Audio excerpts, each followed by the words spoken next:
G'day guys, welcome back to a new episode of the Bounty Riders podcast, episode 71 I believe. Sorry, I forgot to check before we started. But we do have a lot to talk about today. We will be talking about, of course, the injuries and suspensions over the weekend. We'll also be taking a look at a little bit about Damien Hardwick and his presser that got condemned by a few people. Also about the Tasmania ground and the concept for that. Of course, our tips, AFL fantasy breakdown and much more. So let's break it down, let's roll the intro and get straight into the new episode.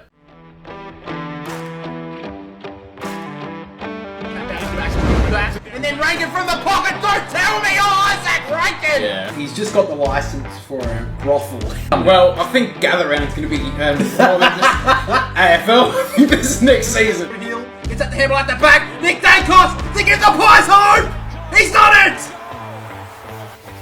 So as we've had over the last couple of weeks, a bit sporadically, you're back with us, my brother Jack, of course. You guys had a good win on the weekend, Port Adelaide, so, I mean, are you thinking Ken Incley keeps his job now, or...? Oh yeah, we're finals bound, and yeah. Do you think they make the finals now, Port Adelaide? I think Port Adelaide will make the finals based on the fact that it's hard to say. They're just outside the 4 at the moment, so they could be close, but it's going to be a bit difficult. Their run's a bit tough, as we've seen, but if they bring their best like they did against the Bulldogs, they can probably beat most sides. Yeah. But if they play like they did against Brisbane, they won't beat anyone. Yeah.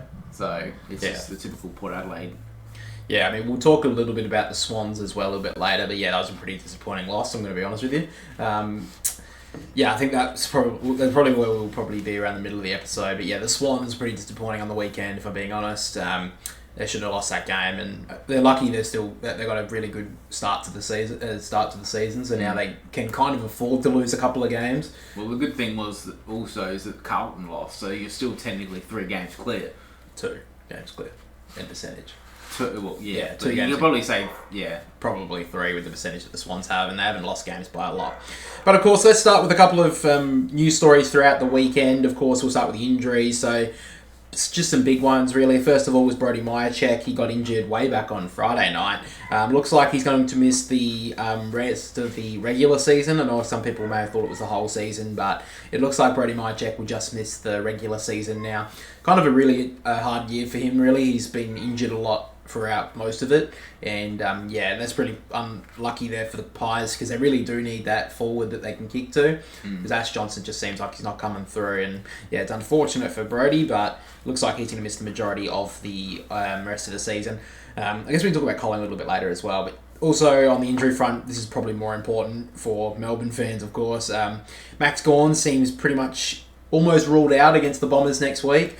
He's very sore from the weekend. You heard on the radio as well some concerning news for this week. Yeah, well, he's pretty much, he came out on radio and pretty much said that he's likely to miss. Yeah. Now, we were recording this on Monday, so you guys probably know what happens by then. I think we'll release it on Wednesday this week. We're still trying to figure out what day we should release these, depending on if you're here or not. But yeah, at the moment, we'll probably be releasing them. Depends on when we record them, but at this stage, probably, because you've got Mondays off every couple of weeks, we'll probably be releasing them on Wednesday. I think it's probably better as well when we do these bits about the news and that throughout the week, and we're just talking about them 3 days, and then a whole bunch of new different information comes to light.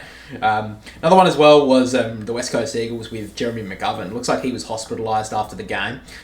Looks like he was gone down with a suspected rib and lung damage following the last quarter collision in the loss against the Demons, so that's really concerning for him.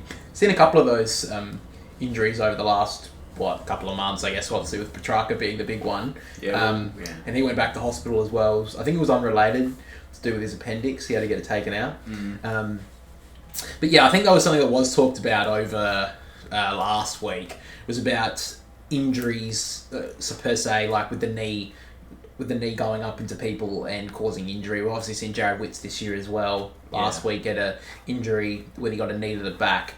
I just feel like I understand a lot of the decisions, but I don't think that's a rule that needs to come into the game to take out the knee into the back. I think I'm pretty big on things like head high contact and the bump and that. I'm more than happy to, you shouldn't be doing that anymore. We'll talk about that in the suspensions as well. But at the end of the day, I feel like a knee to the back to your back to try and mark is something you can't remove from the game. Unfortunately, injuries do happen. Well, what about the Jesse Hogan mark on the weekend when he used his cleats in the back of... I think that's probably a bit too far. I think that's something that... Well, technically, it is a rule, isn't it? Yeah, it is a rule. kept doing it. So. Yeah, I also think, though, that Toby...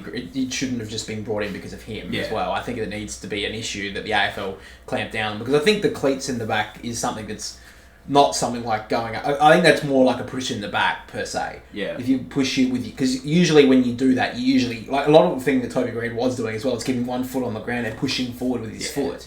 So I think it's just trying to break the rule if you're thinking that. But I think that at the end of the day, if you're putting a knee into the back and you're going up to mark and you have your hands near it, I feel like that's fine. Yeah. And we already have a rule in place. If you go up with the knee in the back and you don't touch the ball, then it's called an unrealistic attempt. Yeah. I think that's fair enough.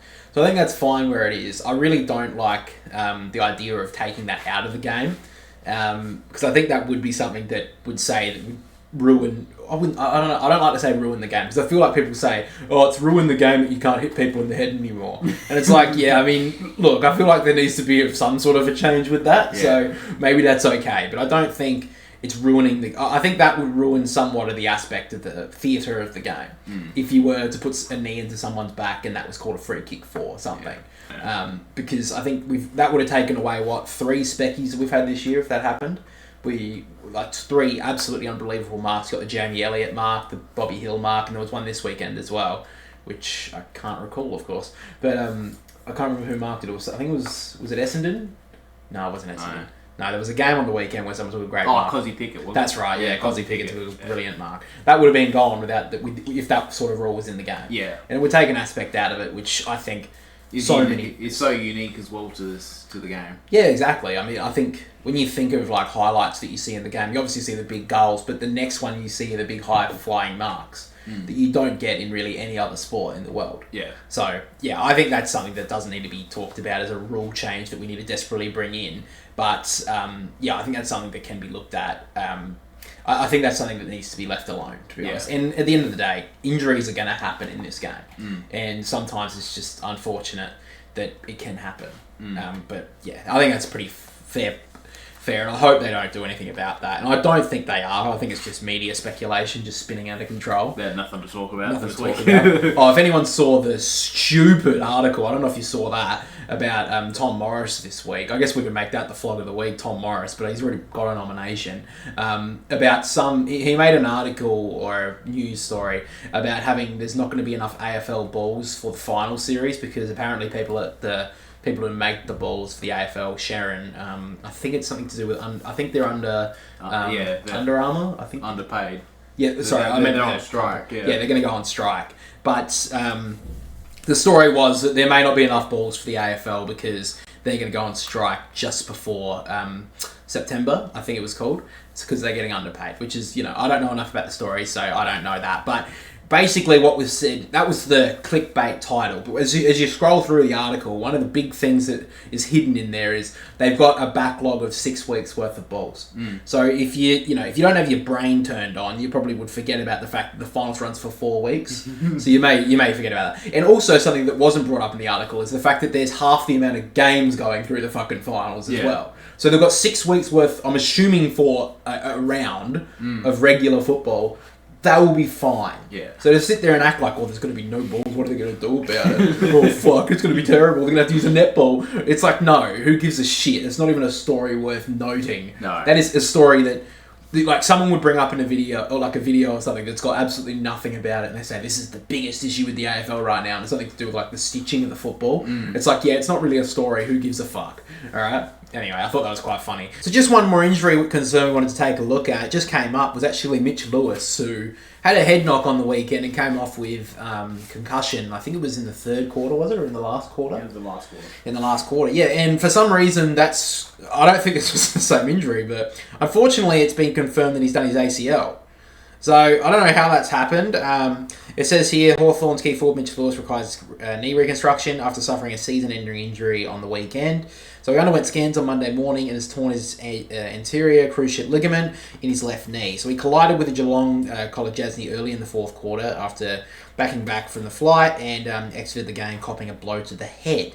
The Victorian has cleared of concussion at the ground, but the Hawks have been sweating on their scans since, and it looked like which were more serious than first feared. So I guess I wasn't really concerned too much. They were obviously thinking about the head, but yeah, he's done his ACL, which is really unfortunate because he only played the last game he played before that one was on Easter Monday back in round 3, and now he's going to be out for another season. So. Yeah. It's really unfortunate for him because he's such a good talent. We were talking about it so much during the stream. Yeah. But unfortunate, Mitch Lewis is going to miss a whole another season. So it's really unfortunate for Hawthorn. Hopefully he gets back soon, but it's really unfortunate for him. Looking now, though, on the suspension front. So first of all, we did have Mitch Georgiades. He was given a week for his hit in the Bulldogs game. He hit Nick Caulfield behind the play. It was a strike. There wasn't a huge amount in it, but it was off the play, which of course and it was a hit that was intentional. So that's graded as a week. So you saw it. The first time you heard it, you were like, it's bullshit. Then you looked at it and like, no, maybe that was a week. Yeah, it probably is a week. He did turn and hit him, so behind the play, you can't really say it's not intentional. So yeah. So now to the more, more talked about ones. Both of them happened on Sunday. The first one was Isaac Heaney against Jimmy Webster.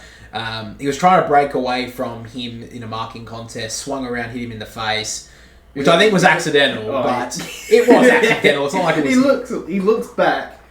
And then whacked I don't think he hit back and then looked back at the same time. So you're going to be his legal counsel, like, to get him off here? I think he probably deserved a week because he hit him in the face. So he just needs Paddy Cripps' lawyer and he'd get off? Yeah, maybe. But I'm actually quite surprised they gave it to him, to be honest. I thought they usually are pretty protective on Brownlow favourites. Well, Zach Butters has got a pretty good run this year. Yeah, well, exactly. But anyway, Isaac Heaney has been offered a week. By the time it comes out on Wednesday, it will be, if they take it to the tribunal, the Swans. Which they probably will. I think they will, yeah. I think that maybe that will mean that Parker comes back in, but yeah, I think they'll challenge it. Who knows if they get away with it? I mean, it's funny, a toss of the coin at the moment. Yeah. I think probably I understand why it's a week. He turned around and hit him in the face, and he had to come off with a nosebleed. I don't know if he broke his nose, but yeah, I mean, he was down on the ground, and yeah, I think it's unfortunate as a Swans fan, but I feel like it's just going to be given a week. But I think we said that about Paddy Dangerfield a couple of weeks ago, and he got away with it. Yeah. So who the fuck knows? And the big one, which was the last game of the round, some people may have not seen it because it was the Crows v Brisbane game, but Isaac Rankin set for a big stint on the sidelines after hitting a player behind the play was Brendan Starskovich. He's been offered 4 matches. So I haven't really looked at this one yet. I know it was a big talking point throughout the game, but of course they're going to give me a fucking stupid advert beforehand. I'll quickly look at it in a minute, but from what I've heard, it's not a very good look. No, it wasn't. He was both Starcevich and Rankin are both running back towards I think obviously the Crows forward 50, and he's not. Starcevich isn't expecting any contact, and Rankin comes back towards him and hits him straight in the chest. So they'll show the replay in a minute. I just want to have a look at it here. So Isaac Rankin has been out for quite a while with injuries. Came back the last few weeks. Been a pretty decent impact for the Crows. Starskovich actually was subbed off in this game. And yeah, this was a blind hit. Wasn't really anywhere near the play. Yeah, I feel like this is going to... Yeah, I'm not really surprised by that. And it's off the ball. It was intentional because he stopped, looked at him, hit him. Yeah, and the fact is that he did go off and he got subbed out, Starcevich. Yeah. So, I don't think he's going to get away with that, to be honest. I think that's going to be 4 weeks. I'm a bit surprised it was so heavy. I thought maybe it would have been 3 looking at it. But, yeah, I mean, at the end of the day, shouldn't have done that. And the Crows may challenge, like, maybe one of the grades. The grade to try and reduce the amount of weeks, but he deserves 4 for that. You think he deserves 4? Well, yeah, he deserves a 3 to 4 weeks for that. So. Yeah, okay. Was it concussion? Because he did get him in the stomach. I think it was. It was like I think it was or whatever. Yeah. Yeah, whiplash concussion. Yeah. Yeah. So a little bit unfortunate for the Crows, but at the end of the day, he shouldn't have done it. There was no need for it. It wasn't like it was a shepherd or anything. But what happened after it should not have happened from some of the Brisbane supporters. What did they do? Oh, they racially abused him. Yeah. Yeah, so that's just fucked. That doesn't need to be happening. No. I think the Brisbane came out with a statement, obviously saying that they condemned the Brisbane supporters who did that. We don't support that, which is fair enough. And they've scrapped his membership and shit. And it was an up and coming journalist. They said. Well, that's a shocker. Fucking hell. What an idiot. Anyway, that's pretty much all the suspension and the injury fronts we have this week. So, of course, on the weekend, Gold Coast lost to North Melbourne, the Flat Track Bullies. And they lost, and after the game, Damien Hardwick had some strong words to say about the club and, the team himself. And he used a naughty word. He said they need to fucking grow up. Now, I'm allowed to say it. It's been bleeped out everywhere else because for some reason... I think it's so funny that in any sort of Australian nature around the world, you can't... Like, anywhere around Australia, sorry. If you say the F word, fuck, that is...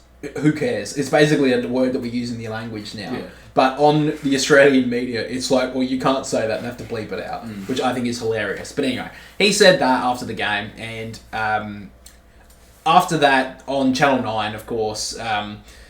it was in Kane Corns' Volcano to say that Damien Hardwick's being... No, sorry, he didn't say this. He said that, the Victorian club's a bit interesting to not realise... They're not really realising how easy it is when you play average of 15 games at the MCG every year. Yeah. Which is fair enough. But then Damien Barrett chimed in and said, he's acting like he's acting like a sook when he says those sort of things. And it's like... So Damien Barrett's going to be the flog of the week this week because I don't think he's got a nomination yet and he fucking deserves it because acting like what Damien Hardwick's saying is a sook. He's a bit of a fucking... get over yourself. That's just some fucking... Because what happened is that was the thumbnail for the Channel 9 footy show on the Sunday. Yeah. So that's the grabber clickbait title to fucking get people interested. Click on the thing, and then it's him saying, Damien Hardwick's made a bunch of comments in the past saying, it's just he's just acting like a bit of a sook. And it's like, that's not real. I feel like Ross Lyon was being a bit more of a sook throughout the start of the season when he was making all those excuses for the Saints every single fucking week. I don't want to make an excuse, but, we don't have the academy picks that, the Gold Coast do. They've only got picked 4 academy players in 1 year of the draft. That was more sooky, but no one calls that. He doesn't call that out. No. He calls out Damien Hardwick for saying the club needs to fucking grow up, which is, fair enough. They have not made a final series in their lives, in their livelihood. They are not gonna. They may not even make it this year now. With the easiest draw. They had North Melbourne twice, and I think they had West Coast twice. Yeah. They can't beat North Melbourne at home. And look, Damien Hardwick, fuck me. Hardwick did say, and he did give credit to North Melbourne, they said that wasn't the team they played 9 weeks ago. And it's obvious if you've seen it. Yeah. And North Melbourne are definitely a club on the build, and they're looking good. They look like a team you don't want to be like, oh, fucking North Melbourne are playing this week. A lot of people are starting to actually tune into their games, which is good to see. I think Richmond and West Coast have really fallen off the last month or so. Yeah. And they do need to improve. But at the end of the day, I feel like there's a lot more issues with the game right now and a lot more issues that you can pull out of and call people out for, instead of calling Damien Hardwick a sook because essentially he said the F word. Oh, sorry, Damien. Did that hurt your feelings, did it? I've never heard the F word before. I just fucking... It just pisses me off sometimes when he has to... That's just a full-on... That's just him trying to get a headline for his Channel 9 media job or whatever. Because he can't do it when he's doing the AFL stuff because he's getting paid by the AFL or whatever, and they'll get him paid no matter what. But on Channel 9, that's the way they get their clicks or whatever. And that's... Yeah, I think that's a pretty big point. Now, look, on the thing that Damien Hardwick said, I think it's a very decent point he can make. And look, maybe he shouldn't have sworn, but I think at the end of the day, he was trying to make a point to his players. Yeah. And trying to make a point to the club that they need to grow up. And playing away from... Like, they've shown that they can win at home, and that's good. But you need to win away as well. And I think the best sides do that. Now, I think that there's something to be said about, the best clubs win away and win at home anyway. So I don't think that that's a big thing about the Gold Coast, and it does show that they are building. But they were talking in the start of the season that they were going to be... This is the team, basically, that's going to build them to a premiership. Yeah. It's almost all there. They're just going to start putting the building blocks to then get them there. But they haven't done that. So where do you think the Gold Coast are at right now? They'll miss the 8. They've had the easiest draw, but they'll miss the 8. Basically because their away games to finish the season, they've got the Giants... They've got the Giants. I know they've got Port next week at home. Yeah. I think they've got a pretty... When we did our ladder predictions, we saw that they weren't... We didn't pick... Neither of us picked them to make the 8. No. But we also did pick them to beat North Melbourne. Yes. Despite not playing. So, their next away games, they've got the Giants away, they've got West Coast away, they've got Essendon away, and they've got the Richmond Tigers away in the last round. So... To be honest, they'd have to win... for their last 7. That's interesting though, because their home games are actually quite tough, you would say. I mean, they've got Port Adelaide, who's above them. Yeah. They've got Brisbane, who's above them. And they've got Melbourne, who's above them. Yeah. So that's, like, we're saying they have not lost a game at home this year. And we're saying, look, if they won all those games, they should, they win all those games, you're thinking, okay, they're sort of up there. They've currently got, 8 wins for the season. That's not right. They've got... how many is that? That's 10 wins for the season. How many wins is that? 8. It is 8 wins, so I was right. Good on me. Yeah. So they've had 8 wins for the season. Let's say they win all their home games. They've got Melbourne, they've got Brisbane, and they've got Port Adelaide. So 3 wins at home. It's not 11 wins isn't going to get you there. Yeah, you would think that they have to win 13 at minimum. Yeah. So, but you would look at their away games, and you'd think as any other club, you'd be like, Giants. Look, that's probably a hard one. Let's not give them that one. Brisbane is a hard one, but we'll give them that as a win because they haven't lost at home. Then they've got the West Coast Eagles, Essendon, and Richmond. Yeah. They've got the bottom 2 sides, basically. They've got 2 of the bottom 3 sides to finish their season away from home. Yeah. As a club, they do need to grow up because they should be winning those games. But right now, if they were playing Richmond or West Coast this week away from home, you probably wouldn't pick them. To be honest, I wouldn't pick them against either of them. Yeah. I mean, at this stage, that's what we're looking at. I mean, who knows if West Coast get a bunch of injuries or Richmond do the same. Yeah, well... Who knows? And look, that last round, at this stage, it's a dead rubber. Who cares? Yeah. That's Richmond. That's the only dead rubber, yeah. That's just a dead rubber. But their other game is against Essendon away. And to make finals now, looking at it, they are 1 win outside the 8. So that's not that bad. Their percentage is higher than Port Adelaide's, who are 2 games away. The Giants, who are in the 8 at the moment, they've only got percentage that's lower than 3.3%. So that's not a lot. That's a decent 20-30 point win to get them above them. But, and who knows, maybe in a couple of weeks when they play the Giants, if they were to win that game by a couple of goals, they would jump them on the ladder. Yeah. But you wouldn't expect them to win that game because it's away from home. So I think what he's saying is quite valid. Yeah. I think that they do need to grow up because I think it's a mature side. When you think about it, they have a great list, the Gold Coast. Yeah. They shouldn't have the immature issues of not being able to win away from home. So I think it's more than valid for him to say that. Now, if you have a problem with him using the F word, then maybe you should grow up. If I'm being honest, because if you can't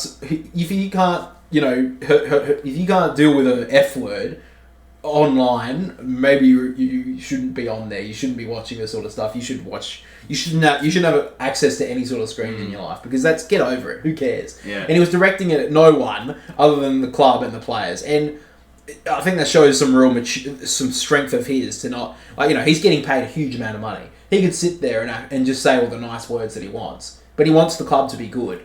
Yeah. And I think they need that hard edge. Yeah. And you can sit there and say they've had Rodney Eade and that, but Rodney Eade didn't bring him shit. Guy McKenna they kicked out. Stuart Dew, I think that he was a good coach, but he got eventually pushed out the way that happened because Damien Hardwick was there to get. Yeah. And I think that was dealt with really poorly. But I do think that what he said isn't that big of a deal. And I think if he didn't use the F word, I feel like this wouldn't even be a story. Oh, yeah, 100%, yeah. I don't think that's such a big fucking issue. Anyway, we'll move on from that. We'll talk about another story, which is about the new ground in Hobart. So, the new ground, of course, for the Tasmania Devils. Is anyone going to call them the Tasmania Devils? I mean, I know they couldn't use Tasmanian Devils because if they did, they were going to get, like, I don't know, copyright fucking infringed by Warner Brothers. I think that's why they didn't, but fucking... The Tasmania Devils. It sounds so fucking clunky. Everyone's going to say the Tasmanian Devils. The Tassie Devils or whatever. Anyway, so the new designs have a very interesting new concept that would allow a roof that is see-through. So that's how it's going to be. The AFL have welcomed the new renders of the Macquarie Point Stadium in Hobart, which is the planned home for the Tasmania Devils. The concept designs were released on Sunday for the Tasmania timber showcased as a major feature. Blah blah blah blah blah. The 23,000-seater roofed stadium planned for Hobart's waterfront site is a condition of the Tasmania's entry into the AFL. So obviously, when they were announced, they have said that the AFL have said that when they have a ground that has to have a roof on it, basically, which is going to cost a lot. I don't know the whole politics of it, but I do understand why they want a roof on it because it's going to be such a windy ground, obviously, in Tassie. We're obviously seeing games down there ruined by weather. Yeah. And I think, obviously, as well, we obviously think about the Tasmania Devils, but this will be for things like Hobart, the Hobart Hurricanes as well, for BBL and other clubs that have field sports as well. Yeah. And I'm assuming they... I don't know if they'll use it for their maybe their shield team, not so much their shield team, but their one-day team as well. I would assume so. I don't know any other sports that they would use it for. Maybe it would attract more like concert people, I guess, as well. Yeah, you think they'll use it for that? Yeah. Well, that's the thing though. Who's going to go there? That's the thing. Optus, they do go to Perth, but again, there's a huge population there. Tasmania are lucky that they have a huge football base, but the population's not 100% there for. I don't know. I mean, Taylor Swift would fill it out, but who else is really going to fill out a 23,000-seater? That's the thing. Anyway, the renders released today. This was said from Andrew Dillon, not me, unfortunately. The renders released today are another great step forward for the Tassie Devils Football Club. Having recently visited Hobart, there is a real momentum regarding the club and the design of the stadium being driven by the Macquarie Point Authority. Give the public great insight into the stadium and what we'll bring to the city and the state. Just trying to see if there's anything else. While developing this stadium, an important step is realising our dream of becoming that's also the thing for the AFLW side, although I think it's going to take a long time for them to build a 23,000 capacity crowd for their women's team.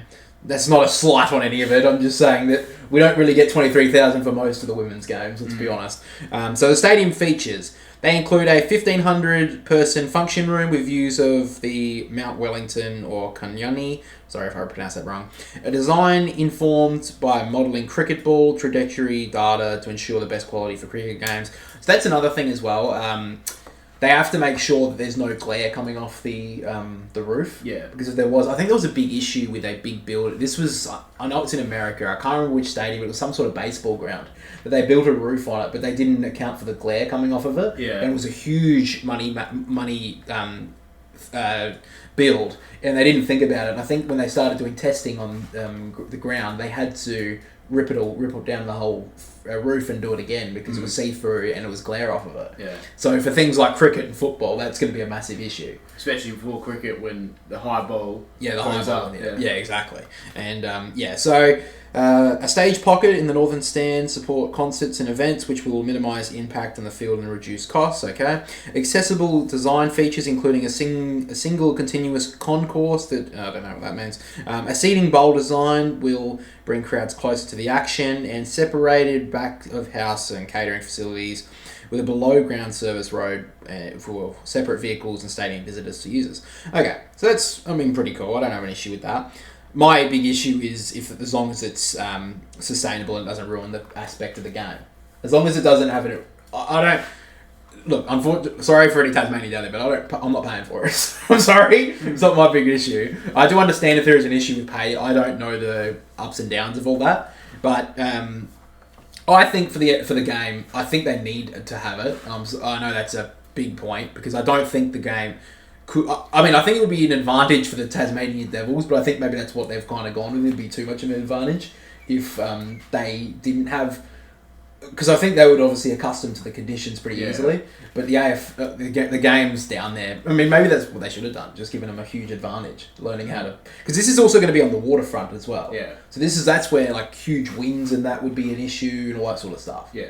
I don't think it says here how much it would be. How do you feel about I don't know. Do you have any sort of strong feelings about anything to do with the ground? Oh, well, as long as they get the roof, pretty much it has to be done right the first time if the Tassie Devils are going to play in 2028. Yeah. Because they're saying that it's not going to be built until next year anyway. So they're still trying to... Yeah, well, that's the thing. There's not even a guarantee that the ground will be ready to go by the time they start. Yeah. And so that's they're pretty much, saying that if it's not... with no delays, no major delays, that it should be ready. It might be ready for 2028, but... Yeah. I mean, I think that there's not... I don't know the capacity of Blunston Arena and... what's the other one? University of Tasmania Stadium, or whatever it is. Yeah, I know they're not much higher than 10,000. So if they have their first game, if it's less than 10,000, that would kind of suck. Yeah. If it was less than the 20,000, that they would, they would obviously sell out the first couple of games, I would assume. Yeah. And to be honest, I reckon what they'd do is play some big... Well, not... I think they'd play some big Melbourne teams first. To try and get some hype for it. Yeah. But I think it would be a really... It'd be kind of poor if their first game or whatever wasn't at the new stadium. Yeah. I think it's a little bit different for teams like when the Gold Coast and the Giants came in because, for one, they had stadiums that they could play at. Yeah. As well, they had other grounds that they could play at. I can't remember where the Gold Coast played. Did they play? They played the Gabba. Did they? For the first half of the... Yeah, okay. I know the Giants played their first game against the Swans at ANZ Stadium. Yeah. I know they played a few games there before they moved to Spotless, I think it was called at the time. But yeah, I feel like it would be a bit poor for this, because this is a whole new team in a state as well. Yeah. This isn't like if the first game for the Sydney Swans wasn't at the SCG, you'd think that to be a bit poor or whatever. So if they play their first game at like Blunston Arena, and it's, they're all sitting on the sidelines or whatever, and it's a bit crap. It's like, oh, well, that's fucking boring. It's like you want to see the new ground and whatever. Yeah. So I'd like to think that's the case, but I mean, I don't think they're going to delay, even though they say like they want the team to be ready by 2028. I feel like if they delayed the team coming in, I feel like that would be a lot of backlash. Yeah. So I think that's what they're going to do anyway. I do like the ground aspect, and I do like the uniqueness of a roof build. I've been to Marvel Stadium and I do like that aspect. Have we been there when the roof has been closed? I think at night, but during the day I don't. Have we been there during the day when the roof is closed? No, because I reckon we were there for a couple of Swans St Kilda games. Yeah, which were during the day. I remember they had the roof open. Yeah, they had it open, so... I remember, maybe we did one. We had a Hawthorn v Gold Coast game, which was like the Twilight game. Yeah, so that wasn't really, and that was closed. I do remember that. But yeah, I don't think I do know the aspect of having the roof closed, and it's quite unique. Yeah. Whatever. But I do think the conditions in Tasmania, it would be very tough to play. Like, it'd be very tough to get people to games in Tasmania on the seafront regularly. Even just for the regular people, like, you got to remember as well. I think Tasmania have a pretty big population of the elderly. So if they want to go see their team play, do you really think they want to go sit in the fucking 2 degrees? Yeah, exactly, yeah. So, yeah, I think that's another aspect as well. And when I did notice as well when I was in Marvel Stadium during the games, it did get quite warm in there. Yeah, it did, yeah. So I think that's another point as well. I mean, that's just because there's so many bodies in the room.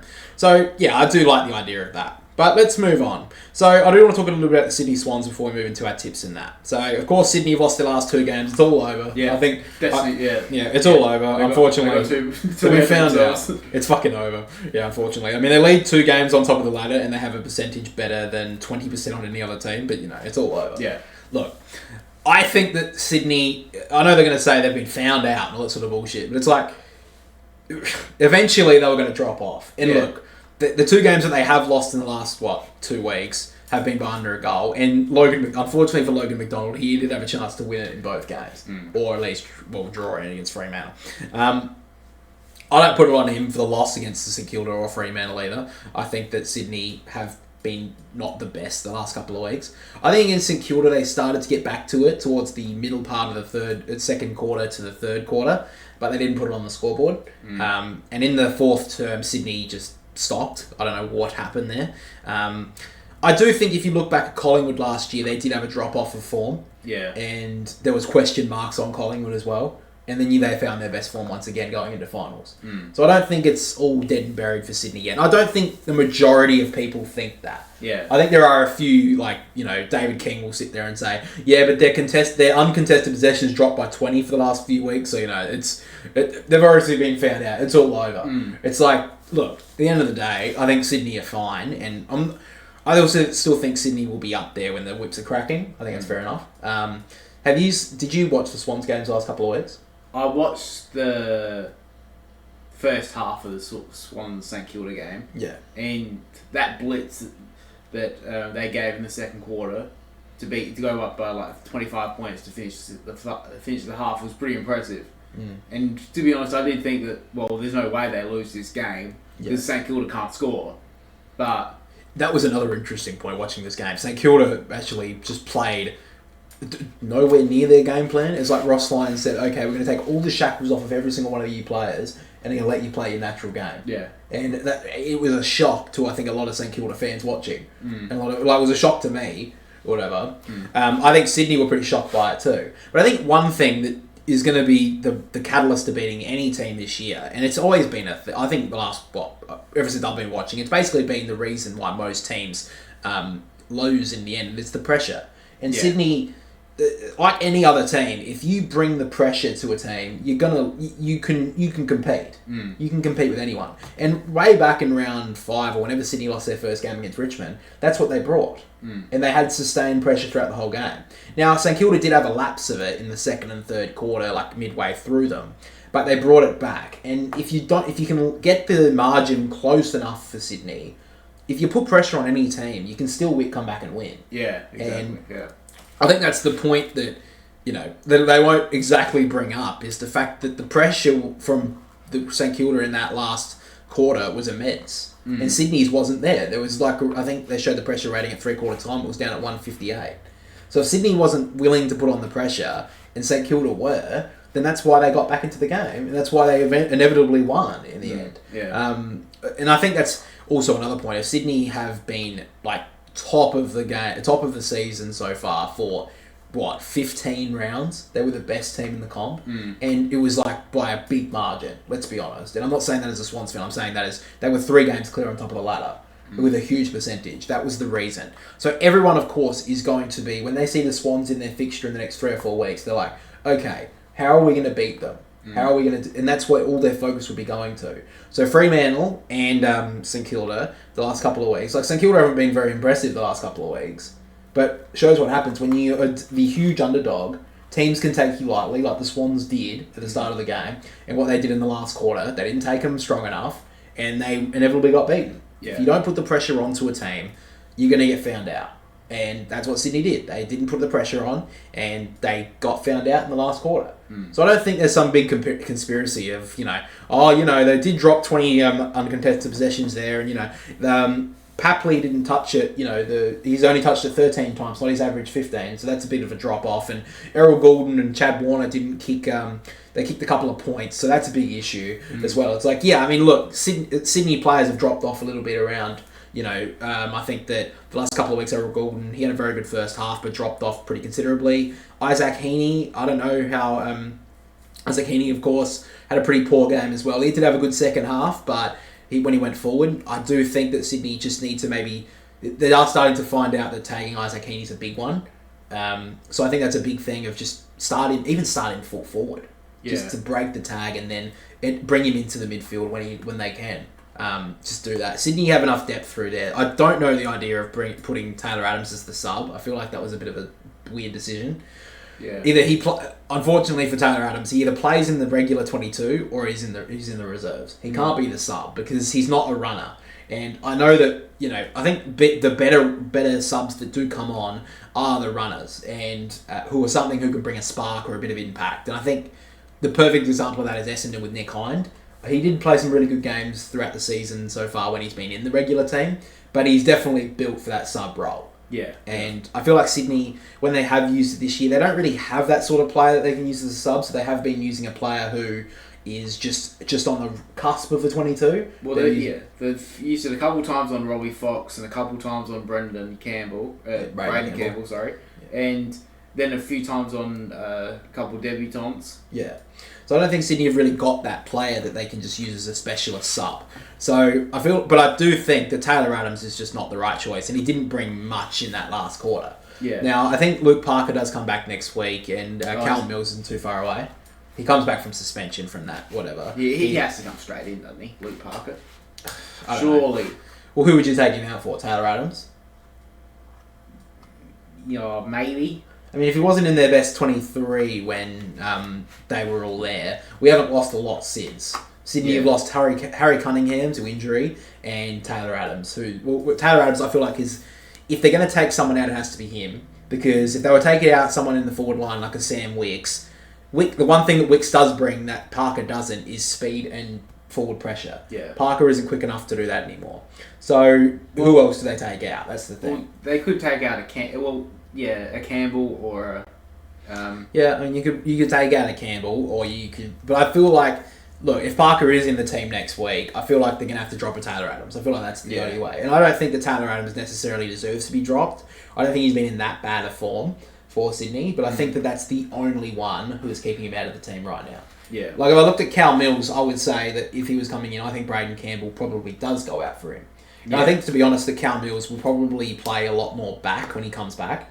When he comes back into the team, I think he'll play a lot more in defence. Yeah. Just for the start of it, because I think that at the moment, Sydney need not need a defender, but I do think that it's going to be struggling to put him in that midfield with Goulden, Warner, Heaney, or whatever. If they are to take any of them out, I feel like it would be hard, because I think Rowbottom really takes his role. Yeah. And I don't think Rowbottom drops out of there. So, I think he's that grunt player that the Swans need through the midfield to let the likes of Warner and Goulden and Heaney off the chain, to let them go forward most of the time. So I don't think Mills takes that spot off of Rowbottom, but I think Mills can go back and help out there as well. But does that mean Harry Cunningham stays out? I don't know. Does that mean Robbie Fox probably goes out? That could be the option. But I think Robbie Fox does add a little bit more speed back there, which Cal Mills probably doesn't. I mean, look, it's probably a good thing to have for Sydney to finally find out which players go towards the end of the season. Maybe that's what John Longmire will do for the rest of the season, just look at what they can put in there. But I don't think by any means teams have...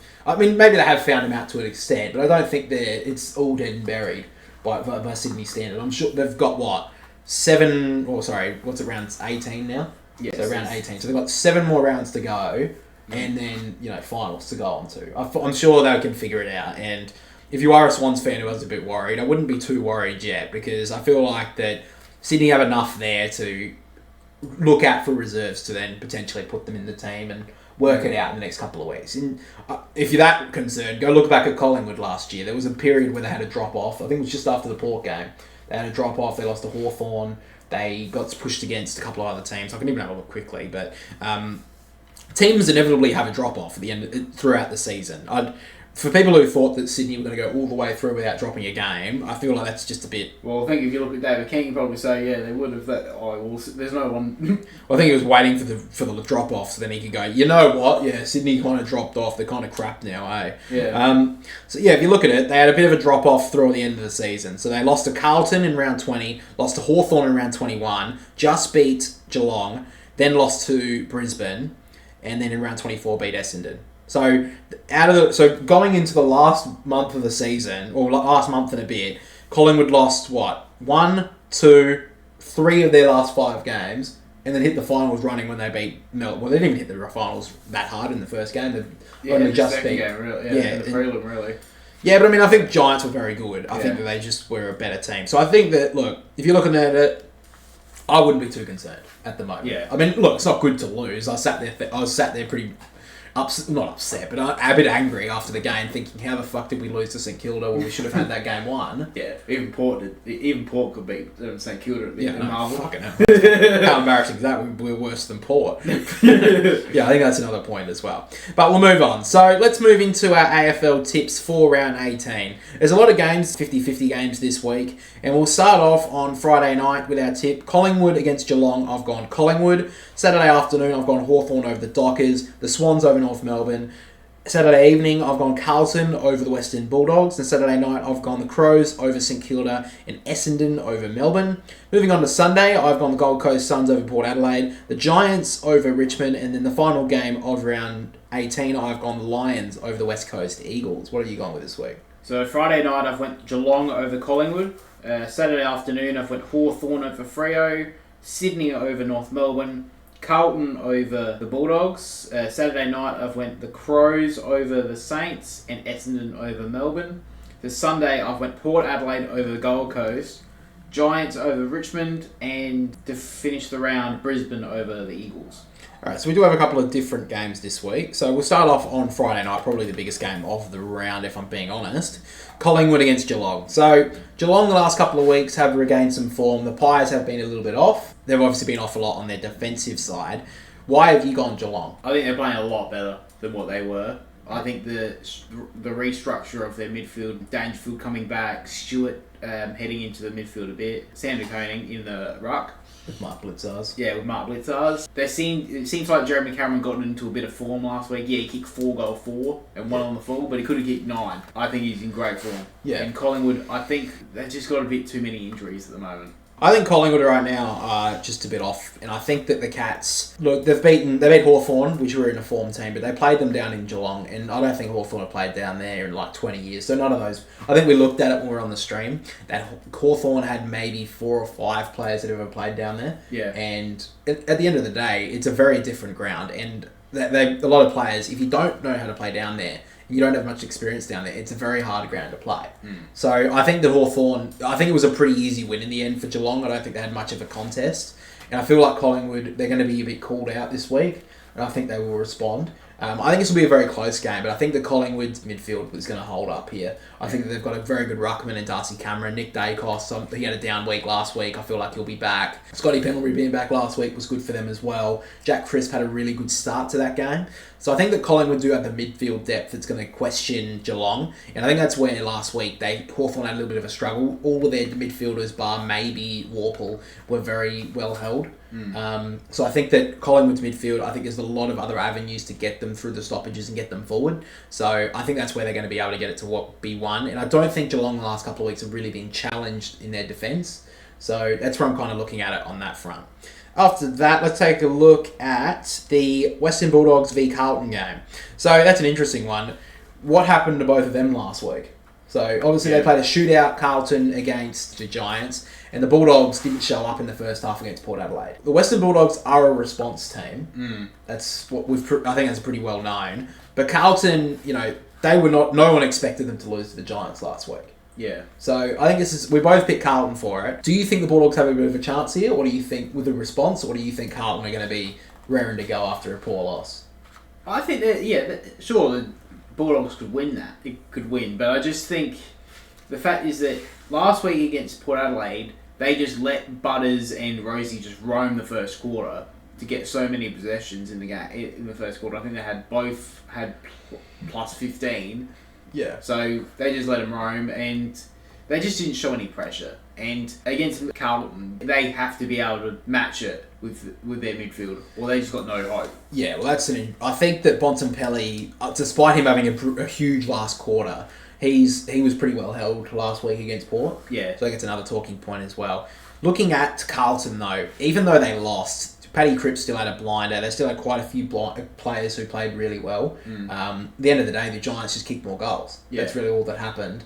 And, I mean, even Carlton players had filled their boots a little bit as well. I don't think they'll have that big of a challenge on the offensive front from the Bulldogs. And I think that Carlton's midfield's definitely going to want to respond from last week as well. And their defence, I think Carlton is going to, want to make a stand a little bit because they conceded 18 goals. And they want to win a grand final this year. They can't do that on the regular. Another game as well is Essendon up against Melbourne. So Melbourne had a pretty big win last week. Obviously, it was against the West Coast. That's not a massive win. Yeah. But a couple of players did get into a bit of form. And I think without Max Gawn, is there any chance really for Melbourne if he is out? No, I think that's the one reason that I'm not tipping them this week is that Max Gawn is likely to be out. I just don't think they can win that midfield battle without Petrarca and Gawn in that team. Yeah, well, I mean, the in would probably be, I think it's Tom Fullerton who would come in. I'm not too sure. I haven't looked at their VFL team, but I'm assuming he's fine and he'll come in. He was obviously picked up from the Lions last year. So, but looking at Essendon, though, it was a bit of a surprise. I thought that they were going to be not well beaten last week, but against Collingwood, they haven't proved themselves against top 8 sides so far. Yeah. So they kind of proved themselves against top 8 side. Now, yes, it was against Collingwood, who haven't been in the greatest of form. But maybe that's just the monkey that comes off the back. Melbourne aren't in the 8, so that's not something that's an issue. But Melbourne, on their day, can still beat majority of teams, being able to strangle them with their defence. Yeah. So Essendon, there's still such a question mark for me. I still think they'll win this week because I think they're strong enough. I think that Zach Merritt's in massive form. I think Zach Merritt's had a massive year, career best year almost. And I mean, it may not even be on the stat sheet, but his influence on games has proven so good. It'd be interesting to see if Melbourne do go to him, but they don't really use a tagger per se, so I don't think they'll really do that. And I just don't think Melbourne have the form or the midfield depth to really control the likes of Zach Merritt, who he gets it inside their 50 enough, they'll be able to kick a winning score. Essendon, which I think on the other side, I don't think Melbourne do have that sort of those attributes up on their side. No. And the last game I wanted to take a look at was the Port Adelaide v Gold Coast game. So we have two different ones this week. I've gone the Gold Coast, you've gone Port Adelaide. Now, I think I know where I'm sitting on this. Why have you gone Port? Because you've been very questionable on picking them this year. Yeah, well, I think if Jared Witts is out and Took Miller is out, I don't think that he have the midfield depth to win the contest. So you think Port Adelaide are going to be the first team to beat Gold Coast in the Gold Coast? Yeah, and let's be honest, Port Adelaide, ever since they lost that first game historically against them, we've won every other single encounter. So they're the bunny team, are they? Yeah, well, we've got the best record out of any team against the Gold Coast. Yeah, so that's. I mean, you do always have the record of being the first team. Yeah, well, too, though. Yeah. So no one remembers the record of the. Yeah, no one remembers that one, but every Port supporter does because we don't have. Yeah, because we get hounded against that we were first team to lose to them. Well, you're also the team who's had the biggest smashing in a grand final too. Yeah. That's the only thing that Port Adelaide fans care about when they're watching a grand final. Yeah. It's not about the winner, it's about how much the loser can lose it by. Yeah. But yeah, I think that midfield, if they don't have Jared Witts and Took Miller, it's going to be harder for them to win. Looking on the Gold Coast, I just think Port Adelaide, they've had a couple of good wins. I think it was a very big shock to me that they beat the Bulldogs. But I think the Gold Coast at home, they're going back there this week. They'll have a bit of scrutiny on them. Damien Hardwick's press conference, he obviously gave them a big roost on there. So I think the Gold Coast will respond. And I think the Port Adelaide, it's a little bit of a false dawn in my opinion. I don't think they're back to what they're their best or anything. I think the Bulldogs let them go in the first half and Port Adelaide just took advantage of it. So I think it's a bit of a false dawn on the Port Adelaide front. And on the Gold Coast, I think they'll respond because I think that they need to. Because if they don't, I feel like a couple of ears could be clipped on the way out from Damien Hardwick's presser in the week after. But of course, with that being said, guys, let's take a look at our AFL tipping comp. Of course, it is still Brendan who leads on top with 102 tips. He's 3 tips clear now on top of the ladder. He was in the chat on the stream last week. He picked North Melbourne, so that was a big one for him. That got him another tip in front. Looking at it right now, I am in 7th spot. I only got 4 tips last week. That was so embarrassing. How many? Oh, you only got 4 as well. I'm sorry. Yeah, I got 93, so I'm 9 tips behind first. You are 9, 10, 11 tips behind. And bottom spot is Kirk G as well as Brooke K, who are both on 89. They got 1 tip better than us. That's how embarrassing we had about last week, for a week we had. Looking at it right now, really the only one who's going to be able to challenge Brendan this year is Paul. So Paul was on 99 tips. He is 3 tips behind though. So still a huge gap. And the gap between first and third right now is 8 tips. So Brendan is, if he loses it from here, it's the ultimate choke. Yeah. He can't lose it from here. There's, 6 rounds to go? 18, 19, 20, 1, 2, 3, 4. 6 rounds to go? 7 rounds to go. 7 rounds to go. All right, there's a bit of a chance here. Yeah. But at this point, he can't drop from second. If he dropped from second... You wouldn't think. No way. There's no hope. So anyway, that's basically all we have for the AFL tipping, guys. So let's finally move into AFL Fantasy to finish the episode. So last week... I had a pretty... it's a pretty poor week. I mean, I finished 43rd,000 basically on rank. I got 2,069. I've kind of dropped off. I don't know what's going on. My team's just not performing for me. Sam Walsh, I think he was tagged against the Giants, I'd have to say. He got 66. Toby Bedford went to him. Yeah. Jordan Dawson, which we'll talk about in a minute, he got 57. Took Miller, got injured, got 52. Clayton Oliver, I thought maybe he turned a new leaf, didn't. He got 45. Max Gawn got subbed off with an injury. He got 71 as captain, which would have been nice if I changed it because I know you had the same. Sexton got 55. Darcy Wilson got 48. So a couple of poor performances. I did have some good performances though. Jai Caldwell, since I've got him, for some reason he just thought, I've got to perform. I've got to get on form here. I had him before he really went for a blitz. So. Yeah. He got 130. Brought in Dane Zorko this week. Last week, sorry. He got 104, so I was happy with that. Connor Rosie, what a performance he had. 147. I was never going to pick him as a captain, but that would have been really nice. Davies Uniacke got the 108. Tom Green got the 107. Looking at my defence, 134 to Sheasel. Interesting because he's not playing the half-back role anymore, but he's really performed, so that's really good to see. Yeah, he took a couple of weeks to adjust to it, but he finally got the form that he needed. Yeah, Nick Dacos, 102, and then 105 to Hayden Young, which, the week before against the Swans, he had a really down week, so that's good. Are you concerned that he needed 3 goals? 2 goals or 3? What was that against Richmond? Yeah. Not too much. I think he plays forward a little bit. It was against Richmond. I don't think they wanted to really concern him too much. So I think he'll be there when they need him in the midfield. And I do have to commemorate Bontempelli and Isaac Heaney as well, getting themselves to triple figures after having really poor starts. So that was good to see. And who else was there? Was there one more? I do have to give commemoration to my reserves as well. This won't count for my score. Logan Evans with the 88 was brilliant. Humphreys as well for the Cats got 77. So I'll take those 2 scores. Now looking at the trades for this week, I've gone basically 2 downgrades. I've gone rid of Fantasia. I know I was supposed to do that last week. I've done that now. Fantasia out for Mana. I'm going to keep that one at this stage. Mana had a brilliant game. And I've got rid of Took Miller at this stage for Colby McKercher, sorry. So I think Colby McKercher has definitely taken that Sheasel role. So that's why I've got him. And I think next week, that's when I'm going to get rid of Darcy Wilson and pick up a forward. Now, before we talk about the league, let's see what happened with your week. So I pretty much had a shit week, really. I got 2,078, 40,000 plus rank for the round. It was pretty dreadful, really. I had some of the same players as you did, like Sheasel, Dacos, Bontempelli, Zorko, who got 100 and stuff like that. But I had the shit scores of Sexton, 55, Flanders with 87. First time he's went under 100, I think, all year, which was annoying. Will Day, 72, same with Took Miller with injury. Sarong had so many disposals, but the thing is he doesn't do anything with them besides a handball, so he only got 77. Josh Dacos just was dreadful again. Friday night, 57.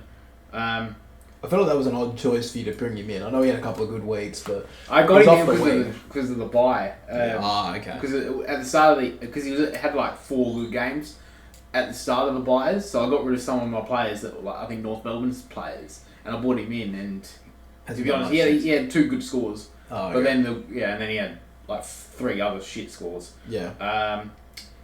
So I think that's probably about it. What have you got on the trade front? So the trades this week, I got rid of Took Miller, and I got Colby McKercher, and I got rid of Max Gawn, and I got Tristan Jerry.